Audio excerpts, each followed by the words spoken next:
Estamos iniciando o Bazar de Artesanatos, dia 11 de outubro.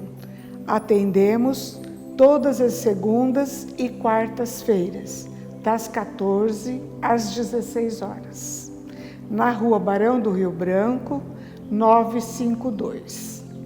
Se você não puder comparecer nestes dias e horários, fale conosco através das redes sociais, que agendaremos um horário personalizado. Contamos com sua valiosa colaboração na aquisição das peças e divulgação deste vídeo. Lembrando a todos que a renda do bazar é revertida para a Sopa Fraterna. Mostramos aqui algumas peças que foram confeccionadas ao longo deste ano. Temos toalhas de mesa e de chá, em várias cores, tamanhos e estampas.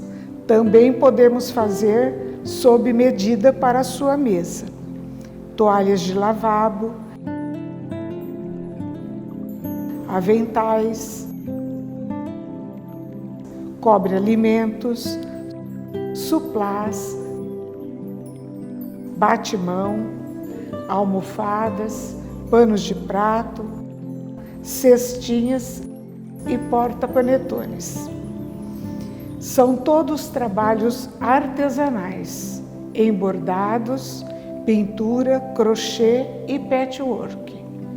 Gratidão a todas as voluntárias e a vocês que sempre nos prestigiam. Boa noite a todos vocês que estão nos acompanhando de seus lares. Estamos mais uma vez reunidos neste Centro Espírita Amor e Caridade de Birigui para a nossa reunião virtual. Quero lembrar que o nosso bazar de artesanato está sendo aberto também às terças-feiras, antes das sessões presenciais, das 7 às 8 horas.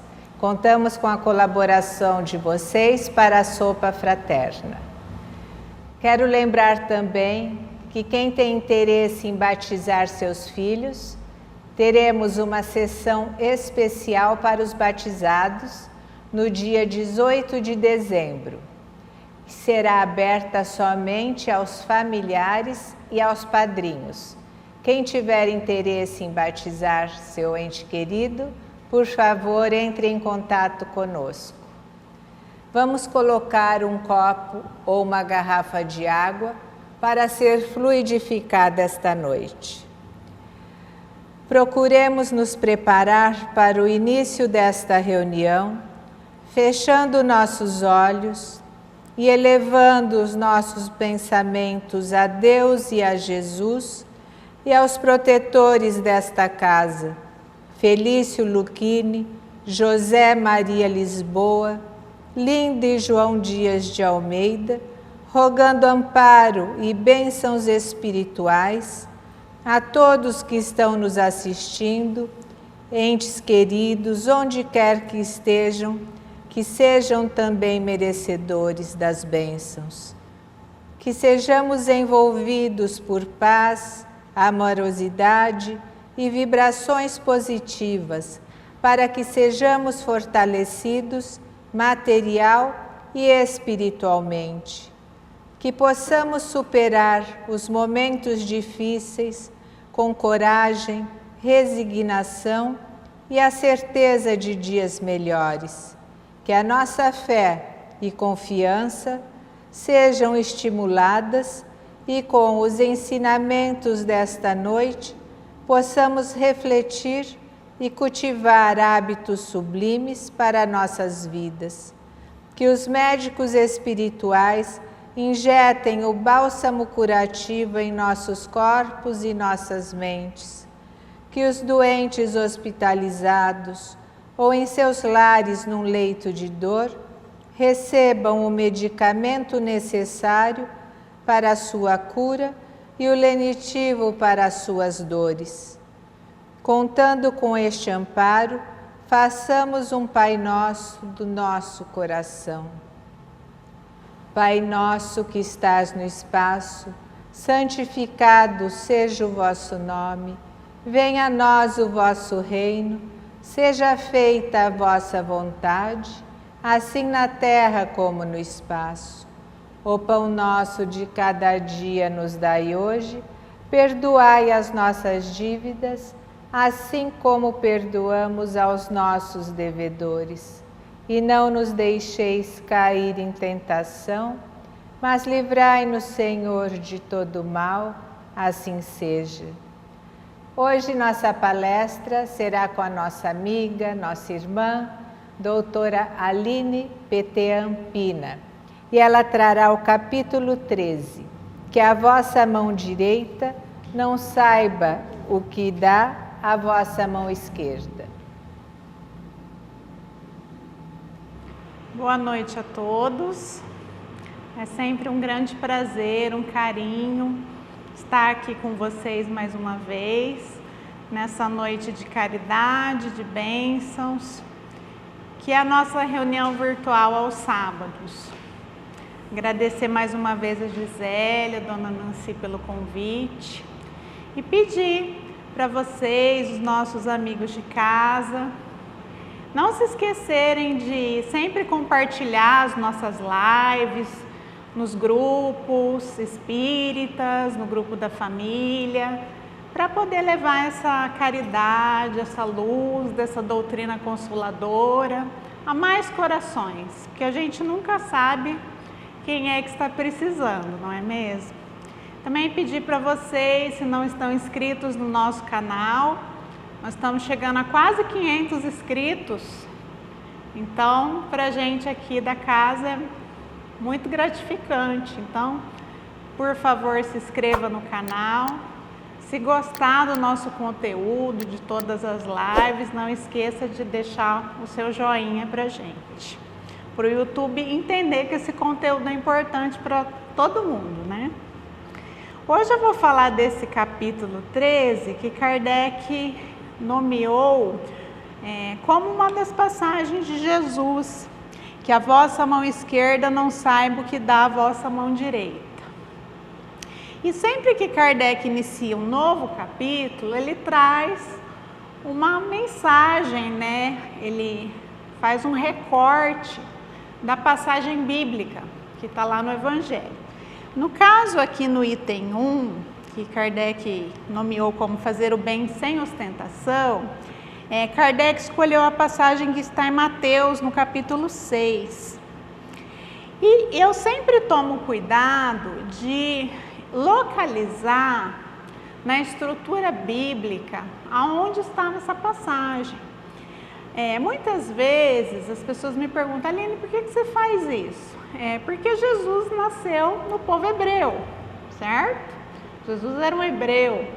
A nossa cultura tradicional cristã descende da linhagem judaica. Então, a nossa cultura é uma cultura judaico-cristã e Kardec veio dar continuidade somente.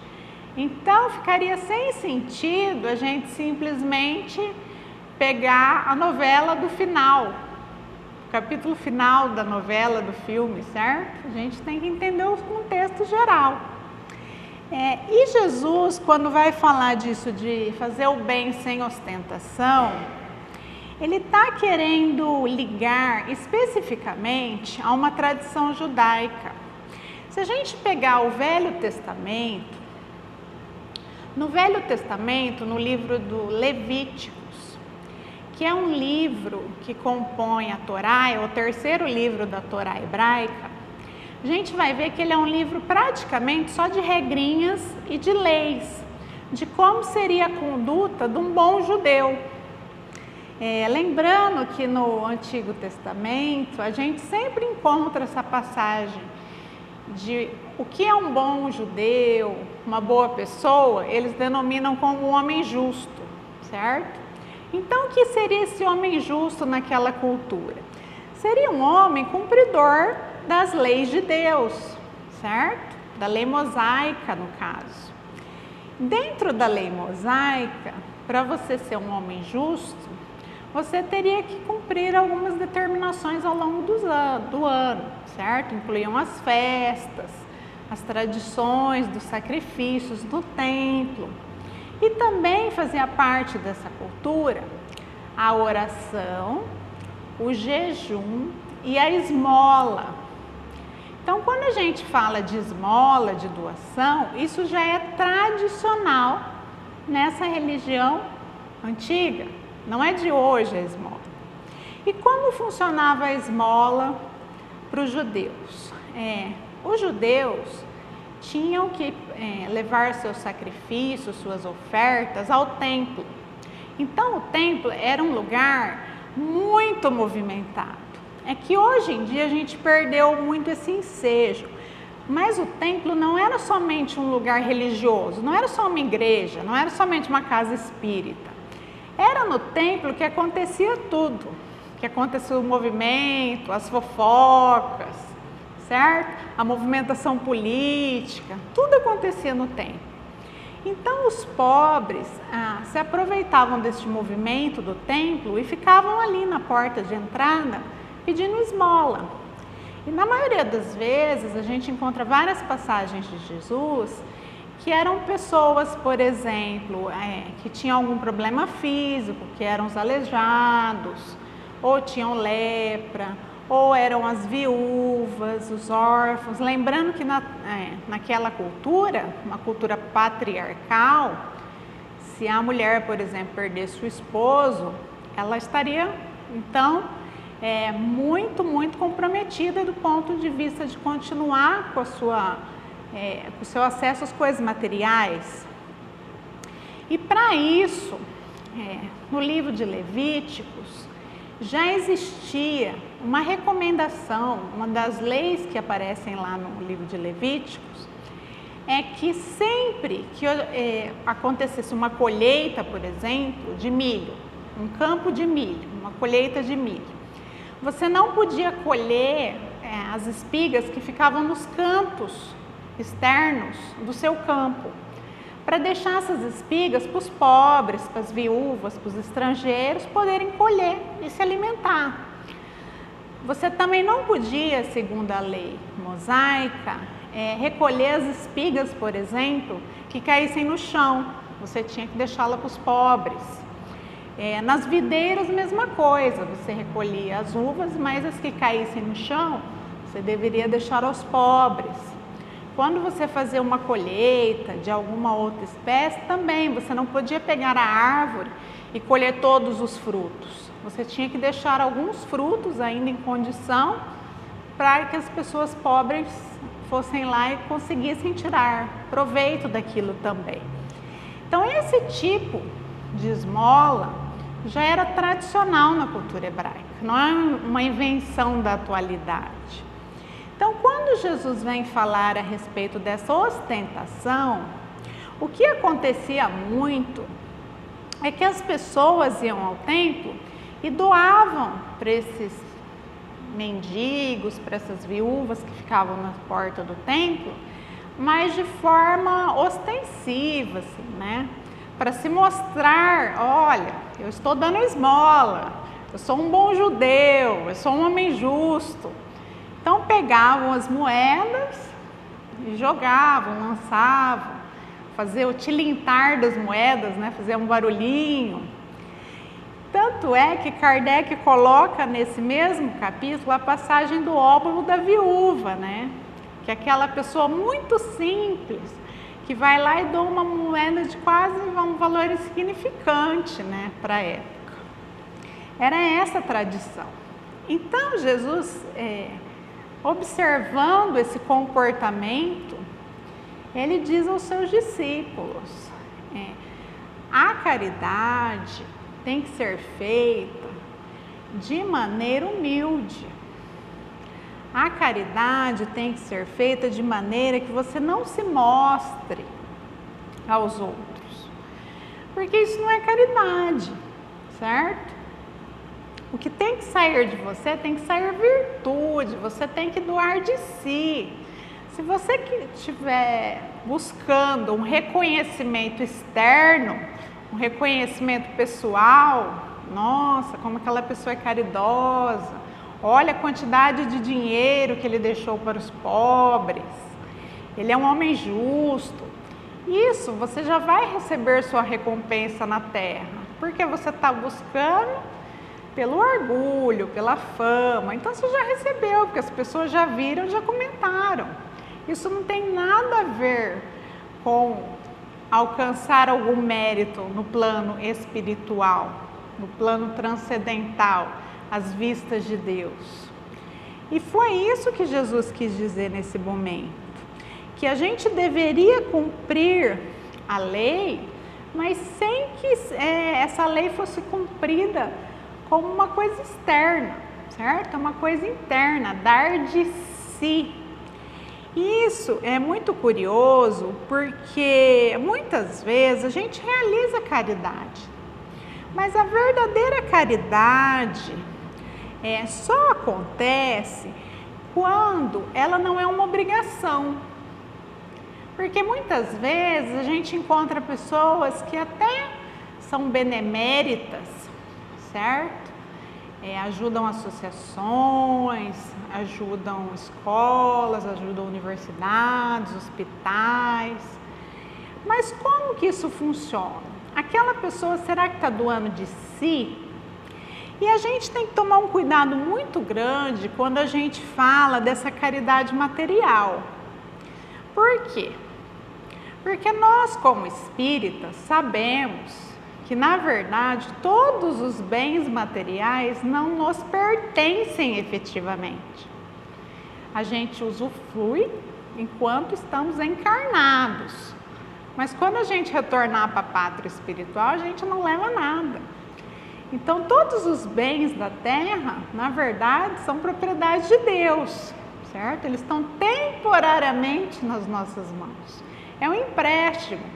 Então, se você dá uma quantia muito grande de dinheiro, achando que você está fazendo uma grande coisa aos olhos de Deus, a gente tem que tomar um pouco de cuidado, porque, na verdade, todo recurso já é de Deus, não é nosso, certo? E quando a gente caminhar para um mundo efetivamente transformado, para um mundo já mais feliz, a gente vai encontrar equilíbrio entre as relações. A gente não pode achar que no mundo feliz existem pessoas que continuam na miséria, enquanto outras pessoas continuam nos palácios, no luxo, certo? Isso não vai acontecer nos mundos felizes. Então, cada vez mais, nós vamos ter que trabalhar para isso, para essa igualdade entre as pessoas, entre as nações, desenvolvendo a fraternidade. Então, se a gente se apegar muito na doação material somente, a gente corre um grande risco de fracassar. Não que ela não seja necessária, mas a gente tem que dar muito mais de si do que só o material. Muitas vezes também a gente fica se perguntando, né? Porque Jesus sempre fala, você tem que dar do seu necessário, mas o que é o necessário? O que é o supérfluo necessário? Tem uma mensagem de Bezerra de Menezes que ele enviou através do Chico Xavier, que ele diz: o sacrifício pessoal é o preço do acesso do caminho à grande luz. Então, para você dar de si, você tem que fazer um sacrifício pessoal. Aline, eu não entendi ainda. O que é esse tal desse sacrifício pessoal? O que é isso, dar do necessário, do supérfluo? Eu nunca entendi essa passagem. Então, vamos lá. Exemplo prático. Todo mundo já ouviu falar. Campanha do agasalho. Todos os anos nós temos campanha do agasalho. E aí? O que nós doamos na campanha do agasalho? Será que nós vamos doar aquele nosso moletom quentinho, fofinho, certo? Bonitinho, Moletom do Mickey que a gente trouxe da Disney, todo arrumadinho, esse quentinho que a gente usa, é esse que a gente doa na campanha do agasalho?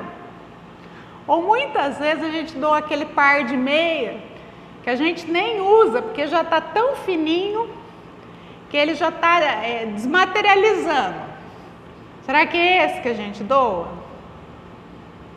Muitas vezes a gente doa coisas que não nos servem e também não servem para o outro, certo?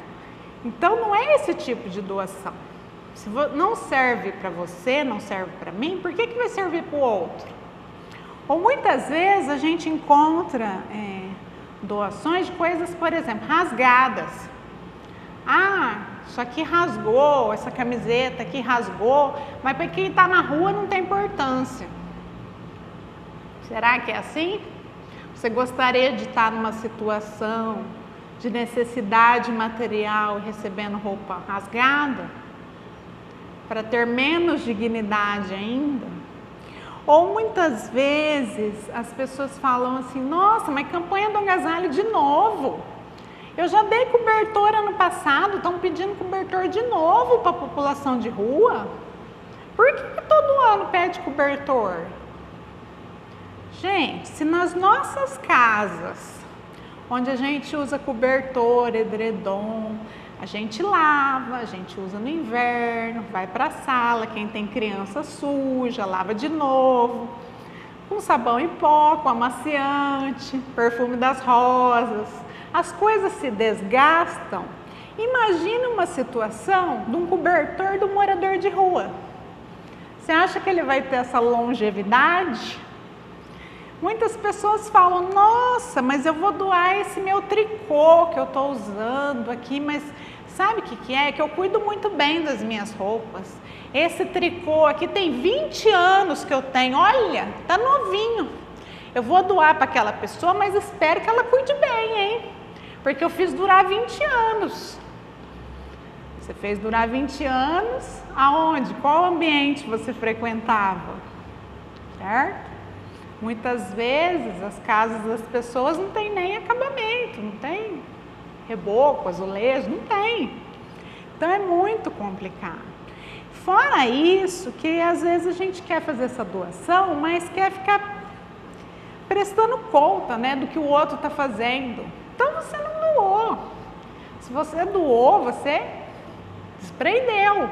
Você não pode ficar tomando conta do cobertor que você doou na campanha do agasalho.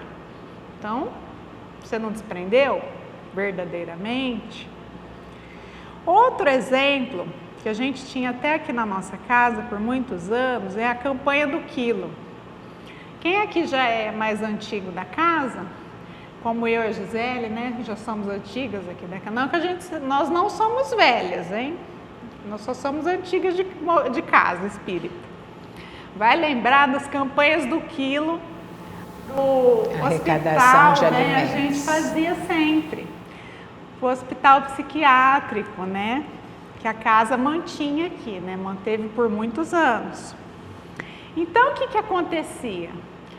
A gente saía nas ruas, né? O pessoal, o grupo da mocidade, os voluntários, para pedir alimento, certo? 1 quilo de alimento.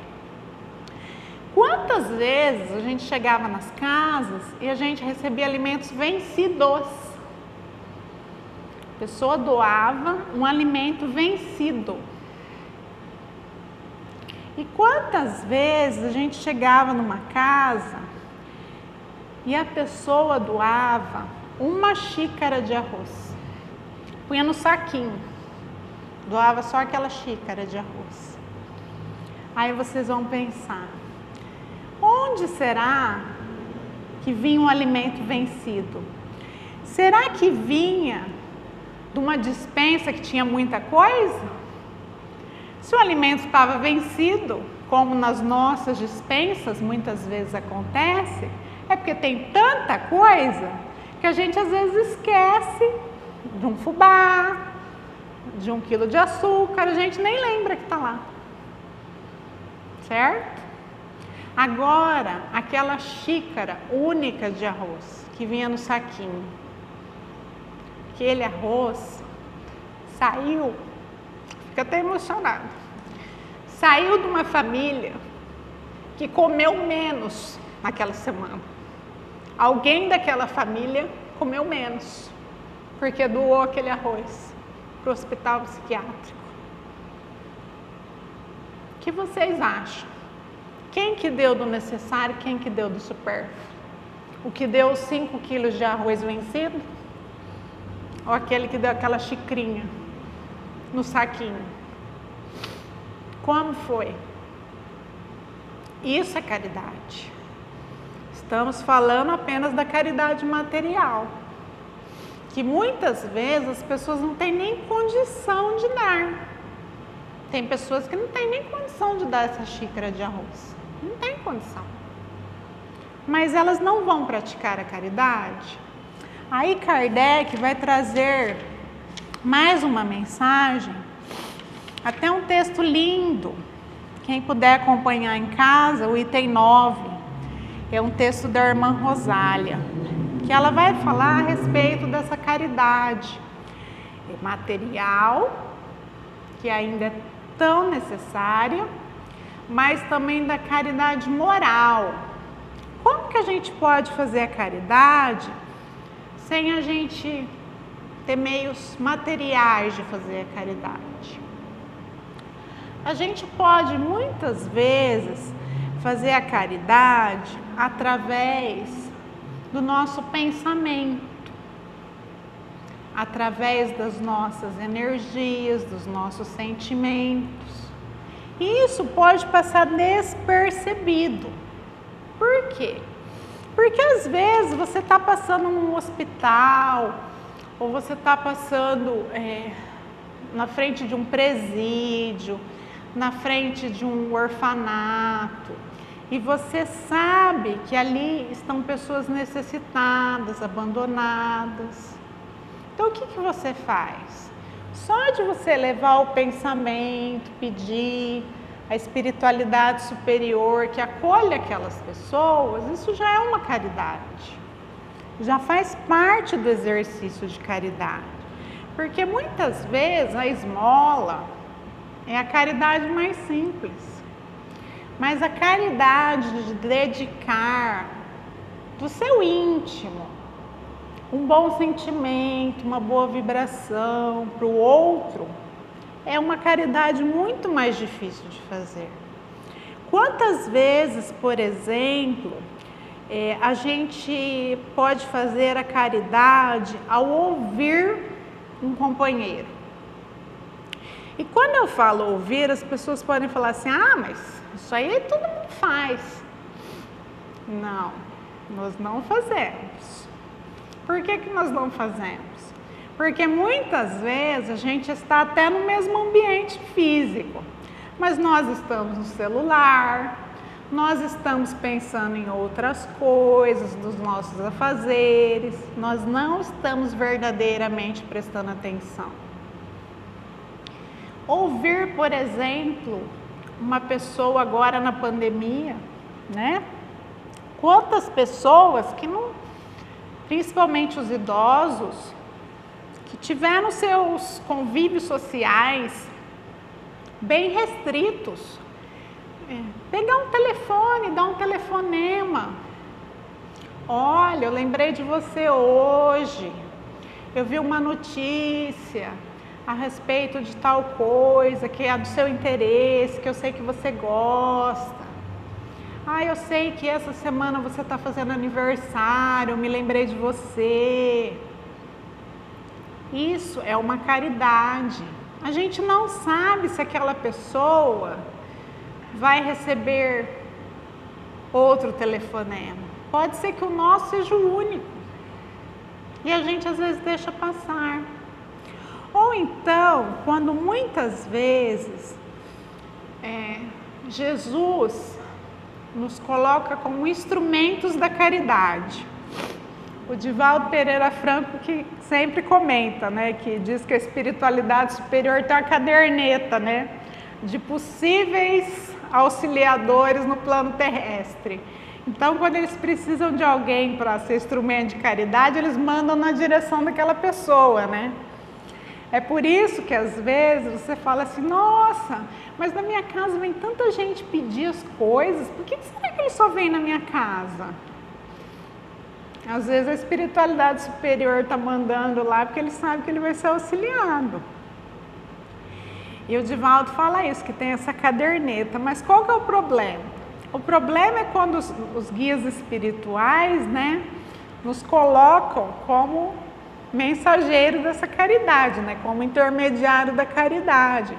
Da pessoa às vezes vir desabafar num problema, vir conversar. Aí a pessoa liga pra gente, né? Ou manda um WhatsApp, ou na época que podia ir na casa das pessoas, aparecia na casa sem avisar. E aí o que acontece?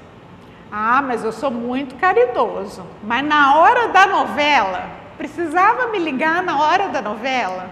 Não, na hora da novela não dá para eu atender. Aí às vezes fala pro filho, né? Fala que eu não tô. Fala que eu não tô. E aí o filho às vezes responde, ó, mandou falar que ela não tá, certo? Isso é caridade moral que a gente deixou de fazer. Então a gente só é caridosa quando está no tempo livre? Será que é assim? Será que isso é caridade? Caridade, muitas vezes, com os nossos entes, com os de casa. Isso é até curioso, né? Porque muitas vezes nós até deixamos passar algumas coisas com as pessoas que a gente não conhece, né? A gente fala, não, agora eu sou espírita, eu estou assistindo palestra espírita, eu frequento a casa espírita, então não posso brigar com ninguém no trânsito, não posso brigar com ninguém no supermercado. Mas aí chega em casa, o filho está num dia terrível, teve um problema no serviço, aí dá uma resposta que a gente não gosta, a gente já fala, tá vendo? Olha que ingrato, isso é jeito de me tratar. A gente não tem indulgência com as pessoas. E muitas vezes, a irmã Rosália até fala aqui, ó, caridade moral consiste em suportar uns aos outros, e é o que menos fazeis nesse mundo inferior onde estáis encarnado no momento. É nós suportarmos, é saber que um dia somos nós que vamos estar mais irritados, com menos paciência. No outro dia, é a pessoa que convive conosco. Então, é um intercâmbio, estar ali, convivendo, certo? Há um grande mérito. Crede-me aí, está um gênero de caridade, saber ser surdo quando uma palavra de zombaria escapa de uma boca habituada a escarnecer. Não ver o sorriso de desdém que acolhe a nossa entrada entre as pessoas que frequentemente, erradamente, se creem acima de nós, enquanto que na vida espírita, a única real, então, algumas vezes bem longe disso. Eis o mérito, não de humildade, mas de caridade. Porque não notar os erros dos outros é caridade moral. Então, é relevar as situações. Claro que a gente percebe. Às vezes um burburinho, às vezes alguém que fala da nossa vida, mas deixar isso para lá. Não só fingir que não está ouvindo, que não está percebendo. Porque fingir é assim, a gente percebeu, né, o que está acontecendo, mas a gente faz aquela cara de paisagem, né, finge que não é com a gente, mas por dentro está pensando, deixa ele que ele vai ver quando ele for lá na minha casa. Isso aí não é caridade, certo? Caridade é relevar, dar uma respirada funda, falar, isso não é importante. Eu não vim aqui para agradar ninguém, eu vim aqui para fazer o meu melhor, seja no ambiente profissional, seja na família, independente da colocação. Independente se você tem um posto de comando, de chefia, independentemente se você está ali para limpar a casa, mas fazer o seu melhor, dar o seu melhor, não se importar muito com essas opiniões atravessadas, opiniões dos outros. Inclusive, no livro dos Espíritos, Kardec, lá na questão 886, vai perguntar a respeito da caridade, certo? Qual é verdadeiramente o que é, qual o sentido da palavra caridade? Dessas explicações de Jesus. Então Kardec vai indagar aos bons espíritos. E os bons espíritos vão dar uma resposta que é para acabar com qualquer dúvida. Eles vão dizer assim: benevolência para com todos, indulgência com as imperfeições dos outros e perdão das ofensas. Então, essa é a verdadeira caridade. Benevolência para com todos, indulgência com as imperfeições dos outros e perdão das ofensas. Então, não adianta só dar esmola, certo? Essa é a caridade mais fácil, mais simples. O duro é ser benevolente, é ser indulgente, é ser misericordioso, perdoar os outros. Benevolência tem o caráter da doação, dar-se em primeiro lugar, dar de si, de você mesmo. Indulgência é misericórdia, compreensão, tolerância com as atitudes alheias. Claro que muitas vezes a gente não consegue, né? Porque nós não somos espíritos superiores ainda, né? Pelo menos eu não sou um espírito superior. Se vocês que estão assistindo a live são todos espíritos superiores, né? Eu guardo para mim. Mas muitas vezes eu perco também a linha, certo? A gente vê uma pessoa falando uma barbaridade perto da gente, aí a gente fica pensando, mas como que pode estar falando uma coisa dessa, certo?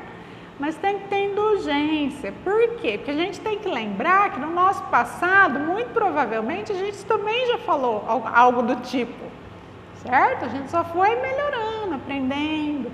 Só que do ponto de vista dos nossos mentores espirituais, eles devem estar pensando a mesma coisa. Aline, como é que você fala uma barbaridade dessa? Certo? Então, ter indulgência com os defeitos dos outros. A indulgência não vê os defeitos dos outros. Ou se vê, evita falar deles, divulgá-los. Certo? Que é aquilo que a gente não faz, né? Porque espírita não faz fofoca dos defeitos alheios, a gente faz prece, certo? Então a gente chega lá, Jesus, perdoa fulano, é uma pessoa tão ruim, tão materialista, tão amarga, olha, o senhor não sabe o que ele fez, mas perdoa. A gente não faz fofoca, a gente só faz prece. E, além disso, Jesus também nos fala de perdoar, dar o direito de cada um ser como é. E nos dar o direito de ser como estamos no momento. Entendendo que o nosso estado atual é provisório e devemos estar em constante melhoria. Praticando a caridade para nos melhorar. Certo? Nos melhorarmos. É uma condição interna, dar de si, de nós mesmos. Eu espero que todos nós consigamos colocar isso em prática. Espero que nesse fim de ano vocês tenham junto com suas famílias muita paz, muita luz dessa equipe espiritual. Lembrem-se sempre que que a equipe espiritual que nos auxilia não tira férias, certo? Está o tempo todo conosco, nos auxiliando e também nos instruindo a sermos caridosos. Um bom fim de ano, uma boa noite para vocês. Ótima reflexão. Vamos vibrar por nossos irmãos desencarnados para que sejam esclarecidos e encorajados a aceitarem sua nova condição. Que eles se afastem de tudo que deixaram no plano terreno, seus bens, sua família, seus amigos, e sejam encaminhados às escolas espirituais para aprenderem e repararem seus erros, e que nos hospitais espirituais recebam a cura que não tiveram neste plano terreno, que eles partam confiantes, em nome de Deus, em nome de Jesus. Deus, nosso Pai, que sois todo poder e bondade, dai a força àquele que passa pela provação, dai a luz àquele que procura a verdade, ponde no coração do homem a compaixão e a caridade. Deus, dai ao viajor a estrela guia, ao aflito a consolação, ao doente o repouso. Pai, dai ao culpado o arrependimento, ao espírito a verdade, à criança o guia, ao órfão o Pai. Senhor, que vossa bondade se estenda sobre tudo o que criastes. Piedade, Senhor, para aqueles que vos não conhecem, esperança para aqueles que sofrem. Que vossa bondade permita aos Espíritos Consoladores derramarem por toda a parte a paz, a esperança e a fé. Deus, um raio, uma faísca do vosso amor pode abrasar a terra. Deixai-nos beber na fonte desta bondade fecunda e infinita, e todas as lágrimas secarão, todas as dores se acalmarão. Um só coração, um só pensamento subirá até vós, como um grito de reconhecimento e de amor. Como Moisés sobre a montanha, nós vos esperamos com os braços abertos. Ó bondade, ó beleza, ó perfeição, e queremos de alguma sorte alcançar vossa misericórdia. Deus, dai-nos a força de ajudar o progresso, a fim de subirmos até vós. Dai-nos a caridade pura, dai-nos a fé e a razão, dai-nos a simplicidade que fará da nossa alma o espelho onde deve refletir a vossa divina imagem.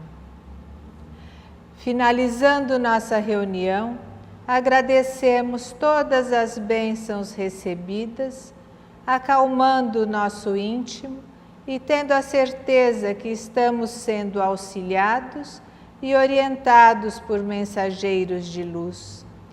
Vibremos amor ao nosso próximo, à nossa família, pensamentos e energias positivas ao nosso planeta e com saudades de momentos juntos dos nossos familiares, dos nossos amigos. Mas agora é o momento de refletirmos e mudarmos algumas atitudes, como valorizar mais os pequenos gestos de carinho, expressando em palavras o amor que sentimos por aqueles que nos são caros. Enfim, sermos mais solidários com o nosso próximo e nos sensibilizarmos com as causas dos esquecidos pela sociedade, como a Aline mesmo nos disse há pouco. Oremos. Pai nosso que estás no espaço, santificado seja o vosso nome, venha a nós o vosso reino, seja feita a vossa vontade, assim na terra como no espaço. O pão nosso de cada dia nos dai hoje. Perdoai as nossas dívidas, assim como nós perdoamos aos nossos devedores. E não nos deixeis cair em tentação, mas livrai-nos, Senhor, de todo mal. Assim seja. Para finalizar nossa reunião, teremos a música Canção de Amor. Uma semana abençoada a todos vocês, muita paz, muito amor e muita saúde. Boa noite.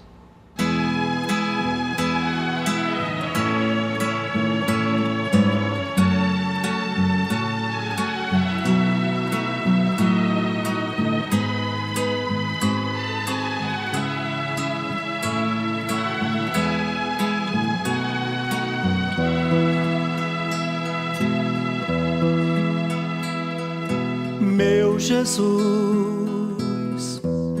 tudo que existe sobre a terra anseia por doar-se, engrandecendo a vida, a flor que desabrocha, a fonte que desliza entre os punhais da rocha, a árvore florida, o pássaro que canta, o sol que a cada novo dia se levanta. Somente o homem se nega a descerrar o coração, estendendo fraterno a própria mão a quem chora sozinho sob a cruz que carrega ao longo deste áspero caminho. Ensina-nos a amar tal como nos amaste e amas ainda, pois teu imenso amor jamais se finda. Que possamos doar alegria e esperança a quem que seja feito a chuva do céu, caindo bem faceja nos roseirais em flor, numa canção de amor. Que possamos contigo, excelso e amado amigo, no afã sublime destas horas calmas, no solo que nos deste a cultivar, fazer florir as nossas almas, fazer florir as nossas almas.